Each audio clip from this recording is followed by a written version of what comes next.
Hello and welcome everybody to Nats Nation pregame. Now we are not at the Western Fair Sports Centre. We are taking place from various basements all across London, Ontario, as we get our countdown to the 2020-2021 GOJHL season. My name's Kyle Gosleigh, joined here by Zach Springer and Ryan Robinson, our united team once again as we get prepped for this season. Boys, how's your summer been?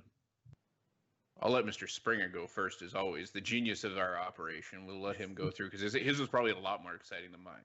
Well, I was quiet off the bat because I wanted to listen to you, Ryan. My summer began like everyone else's. School was canceled, so I headed back to my hometown of Kingston, where I rejoined my family. And then from there, once school wrapped up, I started, doing some work with my dad. And I don't know, there were a lot of board games. There were a lot of late night movies with some ice cream. Just a lot of hanging out with my family, which was really nice. And now I'm excited to be back here in London for my last year of school. So that was my summer, Ryan. And how about you? I was trying to figure out how to teach grade 1 social science and math at one point. As we've referenced quite a bit throughout our broadcast, math is not my forte. So, even grade 1 math was still a little bit of a struggle at times. We spent a fair amount of time together, my daughter and I, and trying to get through her school online version. I was still doing my day-to-day work with the day job. So, it was busy, but, things carried on. And, it's weird that it's mid-September and we haven't been to the Western Fair Sports Centre yet. But last season, what the season that could have been for the London Nationals, got all that potential this team had, and just get cut short by what's been going on in the world. Guys, thoughts on last season? Well, I mean, 2 seasons ago, I think it was a goal away from winning the whole thing. I hate to bring back that memory, but my point here is that I'm surprised you brought it up. Yeah, well, I really believe, although we were that close 2 seasons ago, this Nats team probably had every bit as good a chance as actually winning the whole thing as that team did, although they made it, to the final goal of the championship.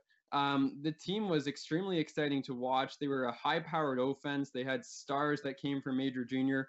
The goaltender was phenomenal. I think he only played 9 or 10 games in the regular season, but the playoff, the series and the game that he got in were just terrific, and he was a lot of fun to watch. I really thought they had the team to win the whole entire thing, and just, I feel so badly for all those guys that aged out, and for Pat Powers and Ken Enser, the Enser family, who actually sold the organization over the summer. For that to be their last kind of crack at it is, an awful shame, because they had such a great team and they really could have done it, I truly believe.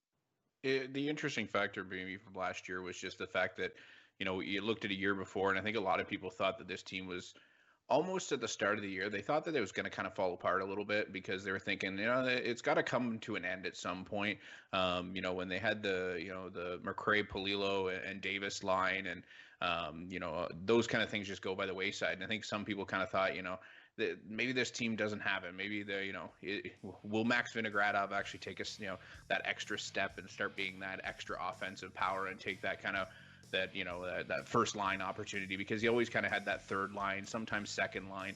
He'd hop up in the first line, make some appearances, and then, he would be kind of relegated back. So I think it was kind of a perfect storm situation last year when they get the Michael Bouchys in.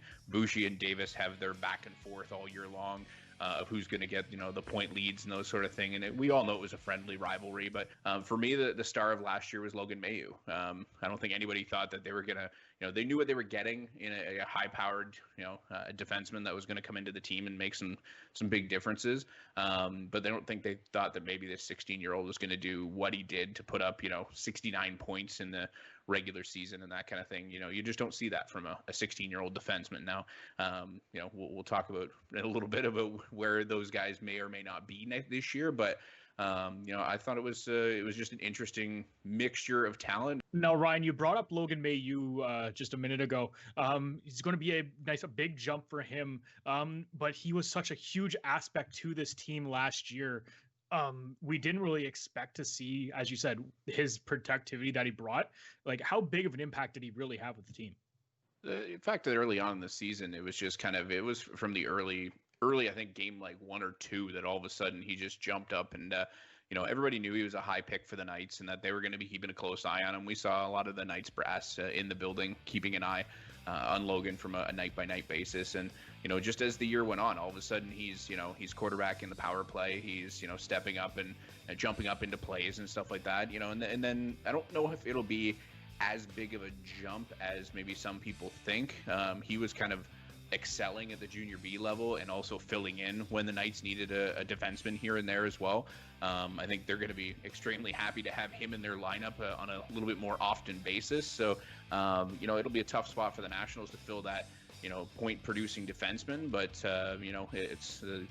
that's what junior B hockey is supposed to be about, is, giving that kid an opportunity that wouldn't have had any, maybe as much time to play last year. Maybe he would have had 5-6 minutes a night with the Knights. Well, he's going to come and play 22 or 19 with the Nationals and, put up, as we saw, 69 points in the regular season. And then, even in the playoffs, it wasn't like it diminished as well. So it'll be a big numbers loss for the Nationals this year. But, for me, this is what the junior B level is supposed to do. And, it's good to see that he got the opportunity. And now I think maybe a little bit Knights fans will know a little bit more about who this kid is coming in, as opposed to, if he was up in Northern Ontario or something somewhere else in, whether it be in the States or in Ontario. So, we talk about how surprised we were about how great Logan Mailloux was.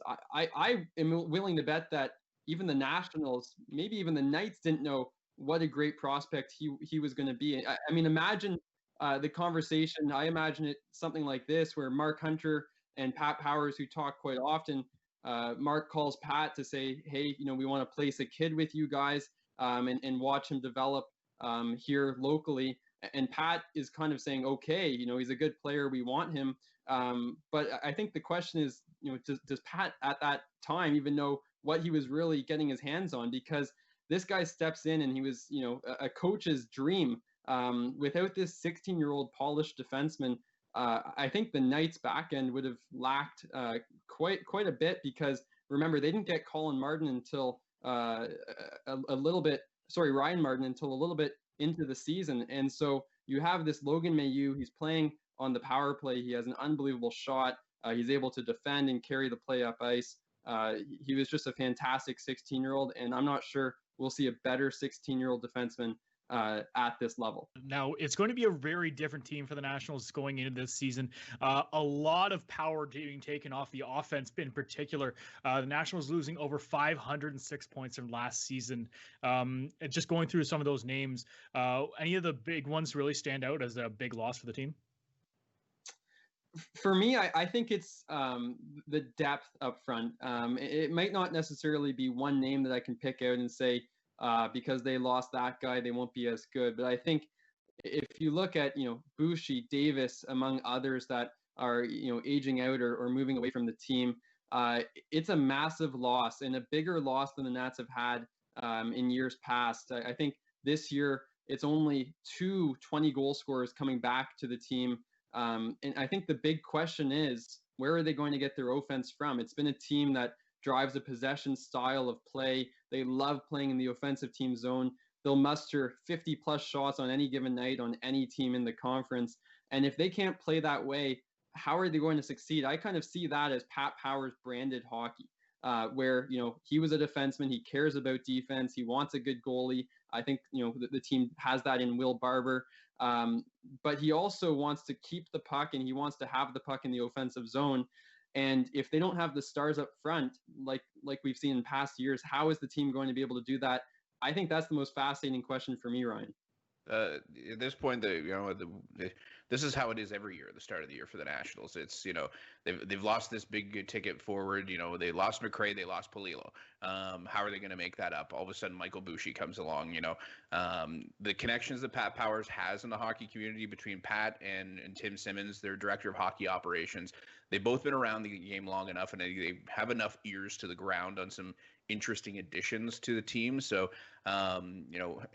we won't see our traditional, October and early November new guy every week aspect this year. Obviously, the interesting factor is, will it be, January, February, or will the trade deadline be, or the acquisition deadline be earlier, or that kind of thing this year? So, for me, it's I think a guy, if I'm looking for a name that they're gonna really miss, it's Zach Sheedy. So they're just seeing that kind of, he had that one night he'll step up and put a few numbers up, and then the next night he'll be the guy who's doing the energy, grinding things out, those kind of things. I think everybody's going to look at the fact that the Davises and Vinogradovs and those names are off that list, but I think the Zach Sheedys and those kind of things, those sometimes role players on a nightly basis, I think that Zach was kind of mentioning as well. Those are the names that I think will be interesting to see who takes the step to have that spot or take that role. I'm looking, to those kind of things, the Sheedys of the world, that the Nationals are going to have a bit of a tough time waiting to see who kind of takes that spot. Yeah, as you said, Ryan, a lot of the top end talent is gone, but the bottom six is still there, which will most likely have to step up going into this season. Basically, an entire new leadership core as well. Who do you really look at to step up to try to help out in that offensive hole this team might have? I got to jump in on this one on you first, Zach, and I've always got my guys that I got the love for. People chirp on Pierre Maguire all the time for all the fact that he has his his love of players sort of thing. Mine is Josh Castle. Castle is going to be, as much as everybody's going to look to Cohen Kiteley being the new captain, taking that new role. For me, Cohen Kiteley as a captain is arguably the biggest no-brainer for this team in probably 5 years. How many times, going back to a couple years ago, the first year of Kamoka, we talked about the fact that the one game against Kamoka, 5 black shirts go into the corner with 1 white shirt, and the white shirt came out with the puck. So that's just, he's picked up the offensive category. I know it didn't exactly go his way numbers wise in the second half of last year, but for me, it's the Castle Kiteley combination, and I think everybody's going to pay attention to the fact that Cohen's the captain and he's going to take that leadership aspect. I think Josh Castle is the guy this year that's going to really, if I just talked about the fact that Zach Sheedy is gone, Castle's not the same body type and that kind of thing, but Castle will do literally anything for this team to make things happen, and he's my guy this year that I definitely think is going to take the biggest jump ahead. And when it comes to that all-around game, I think that Castle is the guy that can kind of fill the Sheedy role. I think if we're talking, purely goals, one guy I really think is going to have a monstrous year is Michael McKnight. And my feeling towards that is because if you look at last year, prior to some trade line acquisitions, that guys like Eric Guest came in, Henry Scott, Michael McKnight was playing in the top 2 lines for the Nationals, and then he kind of got bumped down because of older players coming in. And when he was in the first 3-4 weeks, maybe 2 months of the season even, he was a point per game player right off the hop. And I think that if he gets that chance for this season, the entire year, I think he can be that point per game player the whole season and kind of plug a hole that the Nats right now on paper might be missing. I also think to go on the McKnight aspect, I remember talking to some folks, because obviously he comes from the Chiefs organization, and I remember them saying that in reality he could have made the jump up to junior B after his minor midget year, or his U16 year as they call it now. He decided to go and play midget, and now U18 with the Chiefs. They had that big year, and then there were some people that were saying to me at the time that they're like, he could have probably made the jump up and been that extra guy that was in and out of the lineup for that first year. But McKnight, again, to the same point, I think it's opportunity knocks, and I'm sure Pat Powers has already issued the challenge of here's your opportunity to take the step up and do exactly what you were doing at the start of last year. And what about someone like Eric Guest? He's coming back. He managed to put up some decent numbers for the Nationals in that middle 6 role he had last year. What's expected of him coming into this season? I don't want to get into the whole off-ice scenario because that's a whole other conversation for another day. But obviously there's been so much talk of, of some of the things that, he's been bringing out on social media, and good for him for talking about his own experiences and situation. I know some people kind of chirped about it a little bit of, should he be talking about these things? And you know what, we're in the day and age that people need to talk about, mental health matters and stuff like that. And I tip my cap to him for doing that. But the one thing, if you haven't noticed, it's not just the videos of him talking about his hockey experience. It's also the fact that his fitness experience and the fact of how much work he's put into, his health and nutrition and that kind of thing. The kid is an absolute machine when it comes to fitness right now. So I'm interested to see how that converts to his hockey skill, because he was that, he was that kind of, surprisingly the quiet push of offense behind the Davises and Vinogradovs and that kind of thing, that all of a sudden you just kind of, 2, 3, 4 times throughout the night, you kind of go, wow, did that just happen?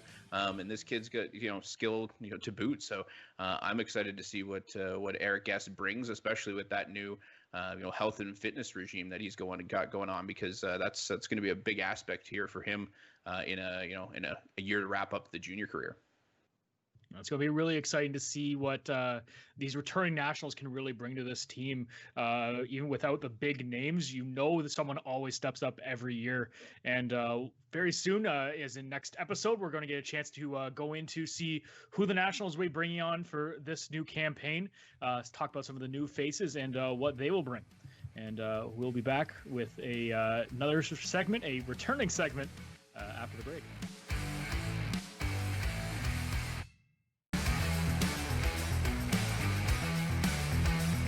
Welcome back to Nats Nation here on Rogers TV. And at the beginning of the show, Ryan, you said none of us had been to the Western Fair Sports Center. That's actually wrong. One of us has, and that was our own Zach Springer, who was there with SpringerCam, taking a look at captains. We're back for another edition of SpringerCam, except I'm not allowed to go inside. I'm not allowed to get close to the players, so I'm going to have to use this. Producer Scotty had this in his basement. Boy, I haven't held one of these in a while. Let's go catch up with the guys. Cohen Kiteley, the new captain of the London Nationals. Cohen, how does it feel to be the new captain? No, it feels good.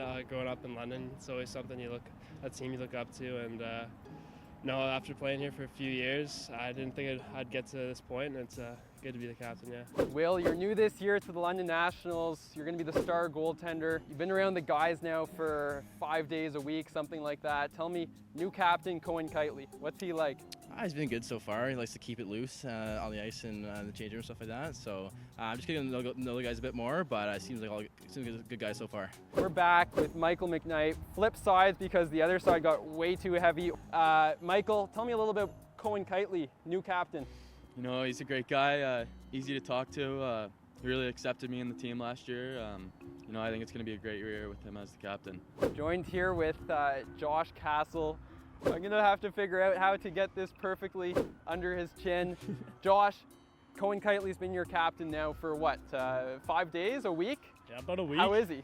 He's been good on the ice. He's looking a little shaky, first skate for everybody. But yeah, he's already talked to the guys. He's already shown his leadership abilities. He got a couple of it from me because I was his captain back in the day. But who's your favorite captain in minor hockey? Well, Joel was my captain one year and Cass was my captain. Actually, I had a captain in like first year minor. His name was Patrick. He was probably my favorite. Cass, terrible. Patrick. I think the point there was Cass was terrible. You heard it here. So you were his captain, now he's your captain. How's that feel? Yeah, we just decided to switch it up, I guess. I don't know. It feels cool. I'm excited to take a step down and let him lead. So it'll be interesting. Tell me, you had him. You got used to Vinogradov as a captain last year. What's the difference between the two as captains of the Nats? Ooh, I don't know. Honestly, they're different types of players. Vinny was a sniper. Kites is just a really hard-working guy. They're both really good role models on ice and off the ice. Oh, you can't compare to Dawson or Vinny. Those were my guys. Like Vinny was probably the funniest captain I've ever had. He just always knew how to make the guys laugh, and the Kites can do that, but you can't compare to Dawson or Vinny. He's not naturally funny though. No, that's gonna be he's tough. A quiet funny. Dry sense of humor for sure. Now, how about some of the other great captains? We got guys like Captain Crunch, Captain America, Captain Morgan. What have you learned from guys like that? Captain America, probably my favorite. I'm a big Marvel guy, but no, leadership is always something you need in a team, and hopefully I can have some sort of captain qualities. Captain America, he's got the shield. Kites has got the ginger hair, I guess. He has that for him, carrot top. So it's about, I guess that's a good comparison. That's a superpower. Vinny's more of a Captain Morgan, and I'd say Kites is more of a Captain America, but I think Captain America's got Kites beat by far. He's better. Yeah. And better looking. Yeah, way better looking. Thanks, Zach. We'll be back with more Nats Nation after the break.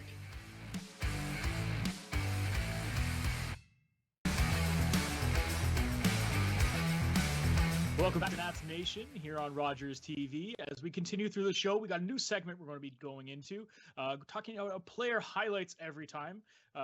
Today, this is our first time going through this. Our big emphasis will be on the captain of the London Nationals, Cohen Kiteley. And Zach, you're going to take us through some of the big aspects of his game. What makes him special? Well, Cohen's not a player that necessarily is an all-star in one specific skill category, but when you stack his skills together, you've got a player who has some height, plays a nice physical game, is very attentive to the detail in the defensive zone, and also can produce some points. As we've mentioned, prior to this, he was one of 2 20-goal scorers coming back to the Nats. I think the first thing, Kyle, that I really want to touch on with his play is his play on the penalty kill, and that is where he's been a massive asset to the London Nationals the last 2 seasons, where not only is his positioning great in the defensive zone, but also you watch him hunt pucks in the opposition zone, and then also once he does get possession of a puck in the opposition zone, it's very hard for his opponents to strip him of that puck. Numerous times throughout the past few seasons, we've seen him keep control of that puck and knock valuable time off of the penalty kill, and allow the Nats to kind of escape pressure. So I think that's the first thing that I really love about his game. The second thing, and I really think that it's a small thing that goes a long way in his game, is because he maybe isn't the best skater or the most skilled player, one thing he does extremely well is use his stick and hands to make him a dangerous player around the net. So what he's able to do there is you see him, loose pucks right in front of the net. He's able to knock into the back of the net. He's able to tip and deflect pucks. He's able to wrap pucks around where a goalie might not be able to get their pad over so quickly. And I remember in my time with the Nationals when Cohen was a teammate of mine, one thing that made him extremely hard to play against in practice was his long reach, because he does have some height to him. When there is a rebound right in front of the net that you would let out in practice, he would just scoop that puck around, and maybe it was me and my short legs, but I certainly was never able to stop him in those situations. So I think for him, we can look for this season coming up to see a lot more of that out of Cohen's game. But if there's 2 things I appreciate the most, it's probably his play on the penalty kill and his goal scoring and kind of touch around the net. From a goalie's perspective, Zach, when a person the size of Cohen Kiteley, does it make it hard to predict him when he's trying to come in on the offensive side of the ice? Well, the thing that makes him so great is that he has a bit of deceptive skill where I think some big players get pigeonholed into being more defensive or more physical players, and that kind of is their role.